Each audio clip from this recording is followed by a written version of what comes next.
सलाम हिंदुस्तान दोस्तों, आज आपको लेकर चलता हूं भारत के सबसे अनोखे मंदिर कैलाश मंदिर में। भारत की प्राचीन स्थापत्य कला में एलोरा की गुफा नंबर 16, जिसे कैलाश मंदिर या कैलाशनाथ मंदिर के नाम से जाना जाता है, एक बेमिसाल और शानदार कंस्ट्रक्शन है। महाराष्ट्र के औरंगाबाद ज़िले में स्थित ये मंदिर 8वीं सदी ईस्वी में राष्ट्रकूट वंश के राजा कृष्ण प्रथम ने बनवाया था। ये एक मोनोलिथिक यानी एकाश्म संरचना है, यानी इसे एक ही बहुत बड़ी चट्टान को काटकर बनाया गया है।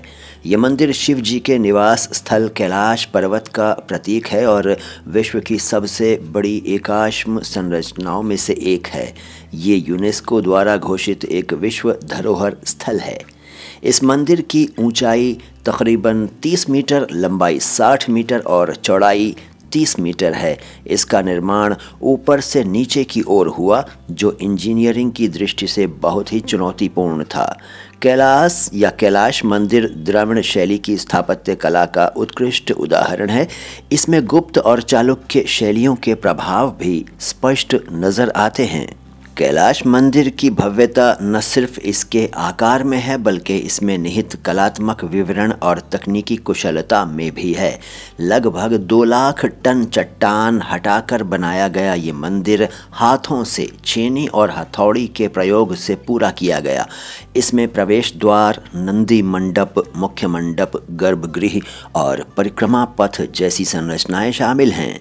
मंदिर की दीवारें रामायण, महाभारत और शिव पुराण की कथाओं से सजी हुई हैं। दक्षिण भारत में राष्ट्रकूट वंश ने 753 ईस्वी से 982 ईस्वी तक शासन किया था। राजा कृष्ण प्रथम, जिनका शासनकाल 757 ईस्वी से 773 ईस्वी के बीच रहा, उनको इसका मुख्य निर्माता माना जाता है। कुछ शिलालेख बताते हैं कि उनके उत्तराधिकारियों ने भी इस मंदिर के निर्माण में योगदान दिया, जिससे ये काम यानी मंदिर निर्माण का काम तकरीबन 200 सालों तक चला। इस मंदिर के निर्माण की तकनीक आश्चर्यजनक है। मंदिर बनाने के लिए एक विशाल बेसाल्ट चट्टान चुनी गई, जिसे ऊपर से काटना शुरू किया गया। पहले शीर्ष भाग को आकार दिया गया, फिर धीरे धीरे नीचे की ओर बढ़ते हुए संरचना को खोखला किया गया। ये विधि पारंपरिक निर्माण से विपरीत थी, जहां नीचे से ऊपर की ओर कार्य होता है। ऊपर से नीचे काटने से संरचना की स्थिरता बनी रही और कोई सहायक ढांचा नहीं बनाना पड़ा। अनुमान है कि हजारों मजदूरों ने दशकों तक काम किया। इस मंदिर के निर्माण में जितनी चट्टान हटाई गई, उससे 3 औसत आकार के मंदिर बन सकते थे। शिलालेखों में लिखा है कि राजा कृष्ण ने इसे अपने पूर्वजों की स्मृति और शिव भक्ति में बनवाया। राष्ट्रकूटों ने पल्लव और चालुक्य वंशों पर विजय हासिल की थी, जिससे उनकी स्थापत्य शैलियाँ प्रभावित हुईं। 12वीं शताब्दी में यादव वंश ने स्थापत्य शैली में कुछ तब्दीलियाँ की। 19वीं सदी में ब्रिटिश पुरातत्वविदों जैसे जेम्स फर्ग्यूसन आदि ने इसका अध्ययन किया। आज भारतीय पुरातत्व सर्वेक्षण यानी ASI इसका रखरखाव करता है। कैलाश मंदिर द्रविड़ शैली का प्रतिनिधित्व करता है, जिसमें विमान यानी टावर, मंडप और आधार प्रमुख हैं। ये 2 मंजिला संरचना है। निचला भाग आधार प्लेटफॉर्म है, जो हाथियों, शेरों और योद्धाओं की मूर्तियों से सजा है। प्रवेश द्वार पर भव्य गोपुरम है, जो मंदिर की भव्यता को बढ़ाता है। अंदर दाखिल होते ही नंदी मंडप है, जहां नंदी जी की विशाल मूर्ति शिव जी की ओर मुख करके स्थापित है। मुख्य मंडप में 16 मजबूत स्तंभ हैं, जो छत को सहारा देते हैं।